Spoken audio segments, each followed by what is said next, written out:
Headline edition, July 8, 1947. The Army Air Forces has announced that a flying disc has been found and is now in the possession of the Army. Army officers say the missile, found sometime last week, has been inspected at Roswell, New Mexico, and sent to Wright Field, Ohio, for further inspection.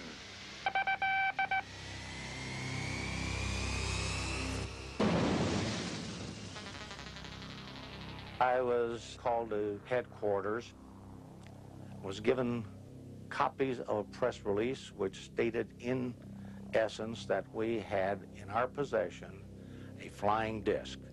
I was told to hand deliver to the 4 news media we had in town at that time. We had 2 radio stations and 2 newspapers. Walter Haut was the public relations officer for the 509th Bomb Group. His press release quickly made the rounds to the radio networks and evening papers around the country, feeding the curiosity of a nation where hundreds of flying disc sightings had been reported in recent months. But it was over almost as soon as it began. Within 4 hours, General Ramey, commander of the 8th Air Force, had taken charge, issuing a new statement. It wasn't a flying disc at all. Everybody believed it, that it was a weather balloon.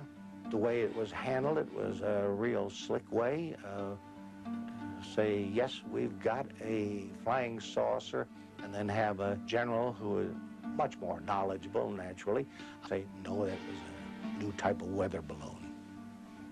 But the residents of Roswell knew it was something more than a weather balloon. My father was on the intelligence team at the Roswell Army Airfield, and it was his job to look at what they thought was a crashed aircraft or crashed something out there out of Roswell.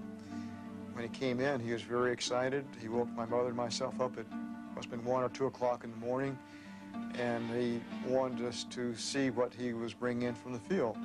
He said, this is parts of a flying saucer, and it was all brought in and spread out on the kitchen floor, and we just looked at it.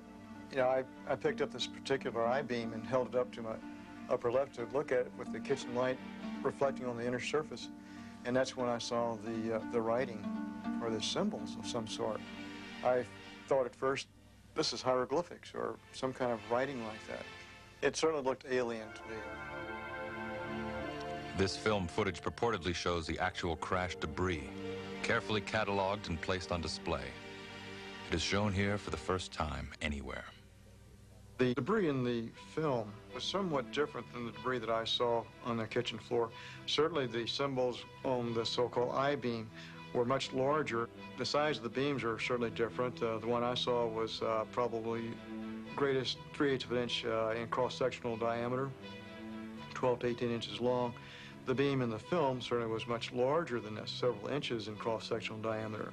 If this is an authentic film, then it could have come from a different portion of the craft.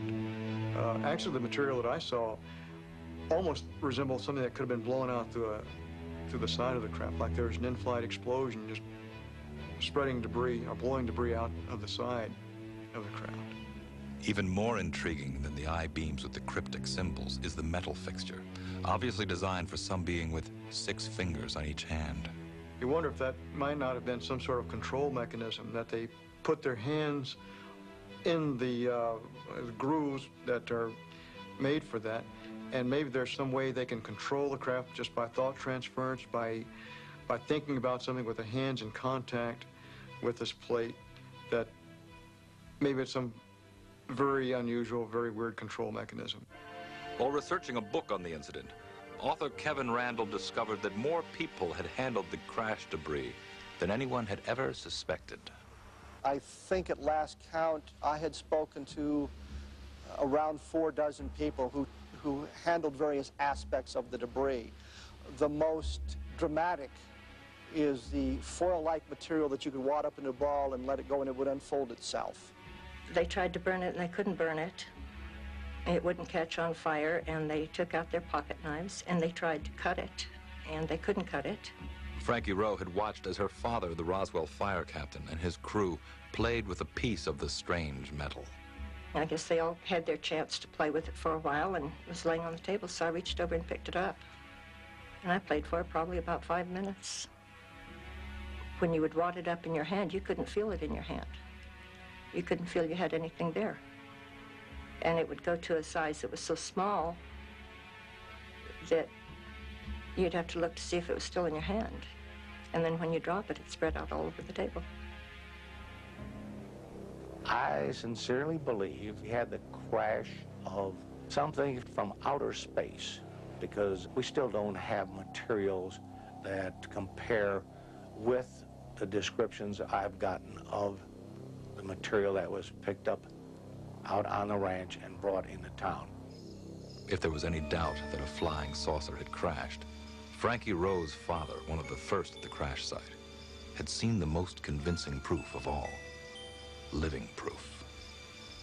Daddy came in so excited, and he said what they saw was not from this world. There were two bodies that were laying on the ground outside of this craft, and that there was one, what he called little person. And he said there's one little person that was walking around, and he said they were still alive.